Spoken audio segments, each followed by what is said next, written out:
बात करें तो बड़े दिनों के बाद एक मार्केट में एक नई कंपनी आई है और उस कंपनी का नाम है नथिंग। बिल्कुल, अगर आपको इस कंपनी के बारे में कुछ नहीं पता तो एक बात बता देने वाला हूँ। नथिंग जो कंपनी ना, इसे स्टार्ट किया कार्ल पे ने, जो इससे पहले वन प्लस के को फाउंडर रह चुके हैं और पिछले साल वो वन प्लस से निकल गए। अब निकले गए इसके बारे में तो नहीं पता, लेकिन निकलने के बाद उन्होंने जो कंपनी शुरू करी है नथिंग, उसके बारे में बात करने वाले। उनका पहला जो प्रोडक्ट है ईयर वन, उसके बारे में, और इसके साथ कंपनी के आखिर फ्यूचर प्लान्स क्या हो सकते हैं, क्या कहानी चल रही है, इसके बारे में काफी सारे लोगों से बात करने के बाद ये वीडियो बनाया जा रहा है। तो वीडियो पसंद आपको आए, इन्फॉर्मेटिव लगे तो लाइक कर देना, चैनल को सब्सक्राइब कर लेना। सबसे पहले लोगों के दिमाग में जो कंफ्यूजन है ना, कुछ लोग अभी भी कनेक्ट करते नथिंग को वन प्लस से। कोई कनेक्शन नहीं है। वन प्लस एक सेपरेट कंपनी थी जो बीबी की ओप्पो वाला ग्रुप था। नथिंग इज सेपरेट कंपनी, लेकिन जो एक चीज दोनों कंपनीज में जो कॉमन है ना, वो है यहाँ पे उनकी फिलॉसफी। जो सोच के दोनों कंपनीज शुरू की गई थी, मतलब आज से 7 साल पहले जब वन प्लस आई थी, तो उसकी जो पीछे जो सोच थी, फिलॉसफी थी, और अभी की जो नथिंग की फिलॉसफी है वो सेम है। कहने का मतलब ये कि आज से 7 साल पहले जब वन प्लस ये लोग शुरू करने वाले थे, पीट लाउ, कार्ल और भी 4-5 और लोग थे, तो उस समय लोग डिस्कस कर रहे थे कि मोबाइल फोन किस तरीके से सैचुरेटेड हो गए हैं और किस तरीके से आपको एक जैसी ही चीजें देखने को मिलती है। और उस समय जब ये लोग कंपनी फाउंड कर रहे थे ना, उस समय जितने भी लोग थे इनके पास, सबके समय ना ओप्पो का फोन को यूज नहीं कर रहा था, सब लोग आईफोन को यूज कर रहे थे। और आईफोन को इसलिए यूज कर रहे थे क्योंकि एंड्रॉइड में आईफोन जैसा ऑल्टरनेटिव नहीं था। और यही सोच के वन प्लस की शुरुआत हुई थी कि एंड्रॉइड फोन में भी एक ऐसा फोन बनाया जाए जो कि आईफोन जैसा यूजर एक्सपीरियंस दे सके। अब यूजर एक्सपीरियंस एक ऐसी चीज है जो वन प्लस हमेशा से चलाते हुए आ रहा है, और अभी नथिंग वाले भी यही कह रहे हैं। और इसके बेसिक रीजन है कि हर कोई स्पेसिफिकेशन वॉर, नंबर गेम में लगा रहता है, लेकिन एक्सपीरियंस जो होता है, एंड यूजर को जो चीज मिलती है ना, उसे सब लोग भूल जाते हैं। और ये चीज यहां पे लाने की कोशिश की थी। अब वन प्लस ने कोशिश करी थी, वन प्लस ने भी अपना वन प्लस वन निकाला, वन प्लस टू निकाला, मार्केट में अपनी जगह बना ली। और ओप्पो वाले भी खुद देख के हैरान हो गए थे कि किस तरीके से वन प्लस ने ग्रो किया, और उसको वन प्लस एक मेन स्ट्रीम ब्रांड बन गया। और उसके बाद वन प्लस को ओप्पो में ले जाके मर्ज वगैरह कर दिया। तो हाँ, कहानी कुछ और शुरू हुई थी, कुछ और बदल गई, लेकिन 7 साल पहले जो फिलॉसफी वन प्लस के साथ थी, वही फिलॉसफी आज के समय में नथिंग के साथ है। तो अब मैं आपको और चीजें बताऊं नथिंग के बारे में। तो सबसे पहले, nothing is not a Chinese company. ये जो कंपनी है, जो स्वीडन के अंदर है, वहां रजिस्टर हुई है। साथ ही साथ नथिंग का जो हेडक्वार्टर है वो लंदन में आपको देखने को मिलता है। इसके साथ ही बात किया तो नथिंग के अंदर कोई भी डायरेक्ट चाइनीज इन्वेस्टमेंट नहीं है। यहाँ पे काफी सारे बड़े और नामचीन लोगों ने इन्वेस्टमेंट करा है, जैसे काफी पॉपुलर यूट्यूबर केसी नाइस्टट, उन्होंने यहाँ पे इन्वेस्ट किया है। टोनी फिडेल जो कि इन्वेंटर है आईपॉड के, उन्होंने। इसके साथ ही ट्विच के को फाउंडर केविन लिन और स्टीव हफमैन जो कि रेडिट के सीईओ है, ऐसे बड़े लोगों ने इसमें इन्वेस्टमेंट किया है। ये यहाँ पे इनिशियल इन्वेस्टमेंट उन्होंने करी थी, और जो बड़ी सीड फंडिंग यहाँ पे नहीं मिली, वो मिली थी यहाँ पे गूगल वेंचर की तरफ से। यानी कि गूगल ने भी यहाँ पे डायरेक्टली इस कंपनी के अंदर इन्वेस्टमेंट किया है। और उसके बाद क्राउड फंडिंग वाली चीज तो अलग है, जहां पे इन्होंने क्राउड फंडिंग को यूज करके इस कंपनी को यहाँ पे इनिशियली फंड किया था। इसके साथ एक इंपॉर्टेंट बात है कि इनकी जो इनिशियल पार्टनर कंपनी है ना, वो है यहाँ पे टीनेज इंजीनियरिंग। अब टीनेज इंजीनियरिंग के साथ इनकी पार्टनरशिप फरवरी में हुई थी, और वो देख के लग रहा था कि ये लोग कुछ ब्लूटूथ स्पीकर जैसी कोई चीज बना सकते हैं। क्योंकि टीनेज इंजीनियरिंग के अगर आपने प्रोडक्ट्स कभी देखे हैं तो ऐसे होते हैं, जैसा लगता है कि वहां पे ट्रांसपेरेंसी देखने को मिल रही है और कुछ ना कुछ आपको एस्थेटिक देखने को मिल रहा है। और डेफिनेटली टीनेज इंजीनियरिंग ने नथिंग की हेल्प करी इनका जो पहला प्रोडक्ट होता है ईयर वन बनाने में, उसके अंदर। बिल्कुल आप सही बात समझे कि नथिंग ईयर वन के अंदर जो ट्रांसपेरेंट डिजाइन आ रहा है ना, यहाँ पे इसका जो चीज है ना, ये टीनेज इंजीनियरिंग ने यहाँ पे इंप्लीमेंट करी है, इसलिए आपको ये चीज यहाँ पे देखने को मिल रही है। लेकिन बात ये नहीं है, यहाँ पे TWS से ईयर वन बनाने के पीछे एक मेन चीज ये थी कि सारी की सारी चीजें यहाँ पे कांस्टेंट हो गई थी, और ये कुछ नया करना चाहते थे। अब वन प्लस के को फाउंडर थे कार्ल, अब वो ये फिलॉसफी लेके वन प्लस के अंदर आए थे। जब नॉर्ड शुरू हुआ था तब भी यही फिलॉसफी थी उनके पास, लेकिन बाद में चीजें बदलती गई। और अभी कार्ल जब यहाँ पे नथिंग में आए हैं, तो नथिंग के अंदर भी यही चीज को यहाँ पे वो डेवलप करना चाहते हैं कि एक ऐसी चीज बनाओ जो मार्केट में अलग आपको देखने को मिले। इवन कार्ल के बारे में बात करें तो वो भी स्वीडन में रहते थे, और स्वीडन में जो स्वीडिश लैंग्वेज होती है, वहां पे नॉर्थ को नॉर्ड कहा जाता है। और इसलिए आप देख सकते हैं कि नॉर्ड का जो कंसेप्ट है वो कहां से आया, नाम कहां से आया, मतलब ऐसा इंपैक्ट था उनका वन प्लस के अंदर। लेकिन अभी बात करें नथिंग के अंदर भी यही सिमिलर चीज करने की कोशिश की जा रही है। अभी क्या होता है कि एक बार एप्पल ने अपने TWS बना दिए थे, उसके बाद एप्पल के TWS ईयरफोन्स पॉपुलर हो गए, ट्रू वायरलेस वाले, उसके बाद हर कंपनी ने वैसे ही नॉक ऑफ रिप ऑफ्स बनाना शुरू कर दिए।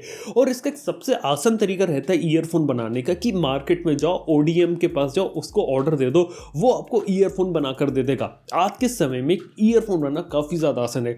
काफ़ी सारी इंडिया की जो कुछ कंपनीज जैसे बोट वगैरह होगा, ये लोग यही काम करते हैं। ये लोग किसी ओडीएम को पकड़ते, वहाँ से ये लोग अपने ईयरफोन या स्मार्ट वॉचेस, एक्सेसरीज वाली जो चीज़ें रहती ये सारी आसान तरीके से बनवा लेते, क्योंकि इसके अंदर आपको ज़्यादा रिसर्च डेवलपमेंट करनी नहीं पड़ती। यहाँ पे नथिंग ने भी शायद यही किया होगा, ओडीएम वाला ही रास्ता पकड़ा होगा, लेकिन कुछ चीज़ें अलग कर दी, अपनी कुछ डिज़ाइन इंजीनियरिंग वाली चीज़ें घुसाई जिसके अंदर कुछ फीचर्स बिल्ड किए जा सके, और ऑब्वियसली ट्रांसपेरेंसी डिज़ाइन। अब ट्रांसपेरेंसी वाला डिज़ाइन अगर मैं देखूँ तो यहाँ पे देख के लगता है कि आपको एक जो बॉक्स देखने को मिल रहा है वहाँ भी ट्रांसपेरेंट है, लेकिन अगर आप ध्यान से देखें तो यहाँ पे आपको कोई भी वायर वगैरह देखने को नहीं मिलेंगी। जो भी सारी बेकार चीज़ें होती वो सारी चीज़ें उन्होंने व्हाइट केसिंग के अंदर छुपा दी और ज़्यादा से ज़्यादा ट्रांसपेरेंट लुक देने की कोशिश करी है। इवन अगर हम बात करें ईयर 1 की, वहाँ पर भी ऊपर का जो शेल होता है उसके अंदर भी चीज़ें छुपा दी और वहाँ पर ऊपर प्लास्टिक शेल देखने को मिल रहा है, और जो चीज़ आप दिखा सकते थे वहाँ पे आपको जो ट्रांसपेरेंसी प्लास्टिक होता है वो यहाँ पे आपको देखने को मिल रहा है। तो डेफिनेटली कोई अगर मार्केट में अगर यूज़ कर रहा है TWS ईयरफोन नथिंग के, तो दूर से चीज़ पहचान में आ जाए। बेसिकली ब्रांडिंग और थोड़ा यूनिकनेस लाने के लिए खेल किया है, लेकिन डेफिनेटली इन्होंने दूसरे मैन्युफैक्चरर से हेल्प ली है। अब कौन से मैन्युफैक्चरर से हेल्प ली है? डेफिनेटली रिसर्च एंड डेवलपमेंट जो होता है वो तो उसका लंदन के अंदर हुआ है, लेकिन जो मैन्युफैक्चरिंग हुई है ईयरफोन की वो यहाँ पे चाइना के अंदर हुई है। बिल्कुल ये बात यहाँ पे फ्लिपकार्ट के पेजेस समझ में आ जाती है कि एग्जैक्टली जो प्रोडक्ट है वो चाइना के अंदर असेंबल हुआ है। ये बिल्कुल वैसे ही है एप्पल जैसा, designed in California assembled in China. Similar कहानी ये कि चाइना के अंदर चीज़ें बना पाना काफ़ी ज़्यादा आसान है, और ODM का यूज़ करके ये चीज़ें बहुत ही आसान तरीके से प्रोड्यूस कर सकते हैं। अभी भी देखा तो नथिंग के पीछे कोई ऐसी बैकिंग नहीं है जैसे आपको OnePlus के पीछे एक ज़माने में ओप्पो की बैकिंग देखने को मिली थी। अब बात करें TWS नथिंग ईयर 1 तो उन्होंने बना दिया, लेकिन क्या ये खरीदने लायक है? क्या ये मार्केट में बिकेगा? बात करें जो TWS वाला जो मार्केट है वो 2,000-3,000 रुपए के सेगमेंट पे, सारी जो कंपनी है वो 2-3 हज़ार रुपए के सेगमेंट में फाइट करती हैं, और लोग भी 2-3 हज़ार रुपए ही पे करते हैं। पीछे का रीजन ये कि 2-3 हज़ार रुपए में एक एक्सेप्टेबल चीज मिल जाती है जिससे लोग खुश हो जाते हैं, उनकी सारी जरूरतें पूरी कर जाता है। मतलब एक अच्छी ऑडियो क्वालिटी मिल जाएगी, ENC आपको देखने को मिल जाएगा, कॉल क्वालिटी अच्छी है, जो बेसिक फीचर एक वायरलेस ईयरफोन में होने चाहिए वो सारी चीजें 2-3 हज़ार की ईयरफोन्स में आपको देखना शुरू हो जाती हैं, और इसलिए मेजोरिटी लोग इसलिए खरीदते हैं। और किसी को अगर ऑडियो सुनने का ज्यादा शौक है या फिर कोई एकदम प्रीमियम हाई एंड ब्रांड को यूज करना चाहता है तो इसलिए लोग ज्यादा हाई स्पेंड करते हैं। और जो एप्पल के एयरपॉड्स होते हैं वो तो सिर्फ इसलिए लेते हैं क्योंकि आईफोन है, उसके साथ उसकी बेस्ट कंपेटिबिलिटी आपको देखने को मिलेगी। लेकिन बात है कि यहाँ पे नथिंग के साथ ये है कि उन्होंने 6,000 रुपए यानी कि 5,999 का उससे लॉन्च किया है। अब देखा जाए तो 5,999 के हिसाब से थोड़ा सा महंगा लगता है लोगों को, लेकिन बात की जाए तो ये बिल्कुल एक अलग ऑडियंस को टारगेट करने की कोशिश कर रहे हैं। ये देखा जाए तो ना ही ये नॉर्मल ऑडियंस को टारगेट कर रहे हैं, ना ही ऑडियो फाइल को। ये यहाँ पे शायद टेक एंथुसियास्ट को टारगेट कर रहे हैं, या फिर कुछ ऐसे लोग को टारगेट कर रहे हैं जो नया ईयरफोन चाहते हैं।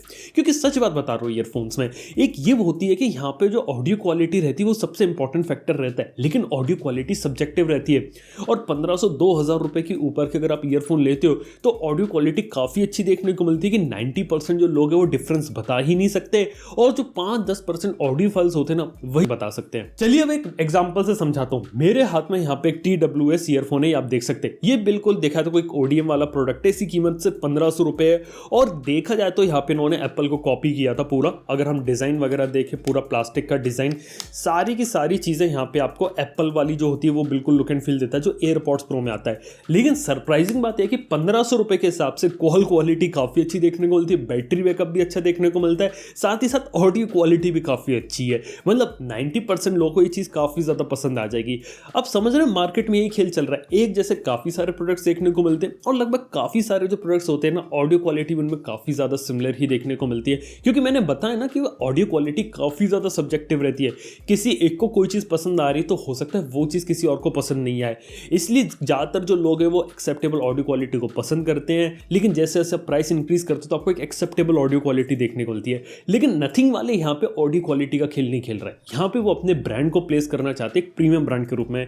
मतलब आप इसे ऐसे समझिए कि जिस तरीके से जब OnePlus 1 आया था तो उसकी प्राइसिंग क्या थी, 20,000 रुपए। अब 20,000 रुपए कोई सस्ती प्राइस नहीं होती, उसे हम ज्यादा प्राइस कहते हैं। भले ही स्पेसिफिकेशन के हिसाब से वो वैल्यू फॉर मनी हो, लेकिन उस समय आज से 7 साल पहले जो लोग थे वो 10,000 रुपए का फोन खरीदते थे। 20,000 खरीदना उनके लिए काफी महंगा हो जाता था, और 20,000 एक महंगा फोन निकाला था। इससे OnePlus की इमेज बन गई थी कि ये थोड़ा सा महंगा चार्ज करते हैं, लेकिन इतना भी चार्ज नहीं करते कि जिसमें आपका एप्पल वगैरह आ जाए। तो इस छोटी सी चीज को यहाँ पे फिल किया, और इसलिए 6,000 रुपए में यहाँ पे टारगेट किया। यहाँ पे ज्यादा कोई बड़े लोग को टारगेट नहीं करना चाहते, बस कहना चाहते कि हम एक नया ब्रांड, एक प्रीमियम है, और हमारे लिए अगर आप प्रीमियम दे सकते हो तो ये है। अपनी आपकी जो पोजीशनिंग है वो यहाँ पे दिखाना चाहते हैं। और यहाँ पे उनकी हाइप ने भी काफ़ी ज़्यादा हेल्प करी है। नथिंग की जो पूरा प्रमोशन ये सारी चीज़ें रहती हैं तो मार्केट में उनकी जो हाइप बन जाती है ना वो अलग ही लेवल की है। भले ही काफ़ी ज़्यादा बेसिक ईयर 1 उन्होंने लॉन्च किया है लेकिन उनकी हाइप काफ़ी ज़्यादा है जिससे कंपनी का नाम जो लोग है वो ज़्यादा सुन रहा है। हो सकता है हाइप के चक्कर में काफ़ी सारे लोग इसका ईयर 1 प्रोडक्ट ले यूज़ करे। काफ़ी सारे जो वन प्लस के फैंस थे जो कार्ल को जानते थे वो अब धीरे धीरे नथिंग क्या है नथिंग की कम्युनिटी वगैरह ज्वाइन करे और उनका ईयर 1 वगैरह ट्राई करे। ये एक चीज़ हो सकती है।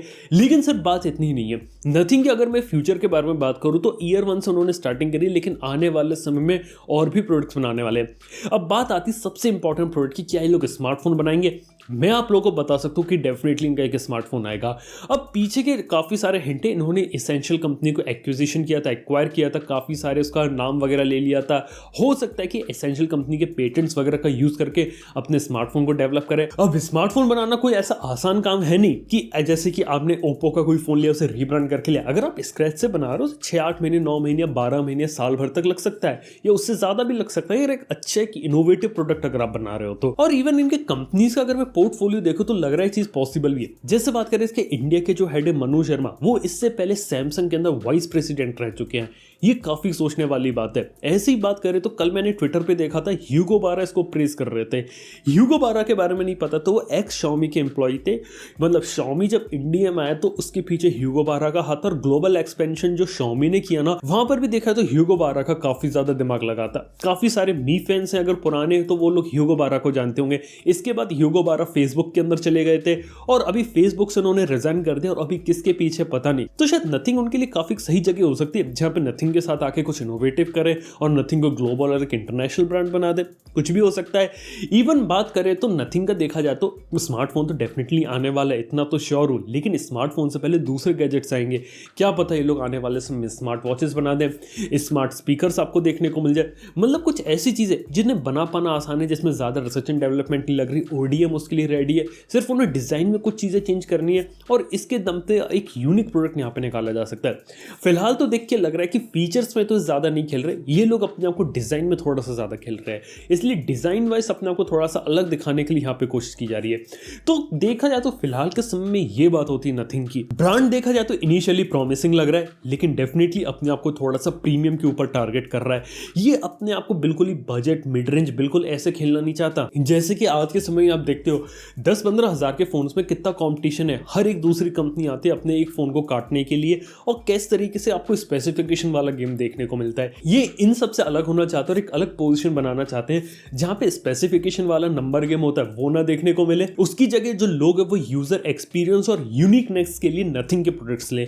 तो फिलहाल के लिए ये सारी बातें होती है नथिंग की। अब देखते हैं कि आने वाले समय में कैसा रहता है। 5,999 के हिसाब से हो सकता है काफी सारे लोगों को महंगा लगे, लेकिन मैं बता सकता हूं कि उसकी ऑडियो क्वालिटी भी एक्सेप्टेबल होगी, काफी सारे लोगों को पसंद आएगी। फीचर्स भी ऐसे होंगे जो लोगों को पसंद आएंगे, उसका डिजाइन इसके लोगों को पसंद आएगा। और नथिंग के जो यूनिक प्रोडक्ट्स आ रहे हैं, जब लोग इसको पहन के निकलेंगे, ये ईयरफोन जब बाहर यूज करेंगे तो काफी सारे लोगों का ध्यान जाएगा और इसके चक्कर में जो नथिंग की जो पब्लिसिटी है वो होगी, जिसके बाद काफी सारे जो लोग हैं वो नथिंग को जानेंगे और हो सकता है कि जब फ्यूचर में नथिंग अपने प्रोडक्ट्स निकाले उनके ऊपर उनका ध्यान जाए या फिर उन्हें परचेज करे। अगर परचेज नहीं भी करेंगे तो हो सकता है एटलीस्ट सोशल मीडिया पे उसे फॉलो करने लग जाए। ये देखा तो अभी नथिंग का मेन एम है ईयर 1 के साथ। तो दोस्तों ये सारी बातें होती हैं यहाँ पे नथिंग के बारे में। यहाँ पे मैंने पास्ट, प्रेजेंट और फ्यूचर में क्या हो सकता है ये सब बताने की कोशिश करी है। अगर आप लोगों को वीडियो इंटरेस्टिंग लगा, इन्फॉर्मेटिव लगा तो प्लीज लाइक कर देना, चैनल को सब्सक्राइब कर लेना। थैंक यू आपका वीडियो देखने के लिए। मैं आपसे मिलता हूं नेक्स्ट वन में। Good bye.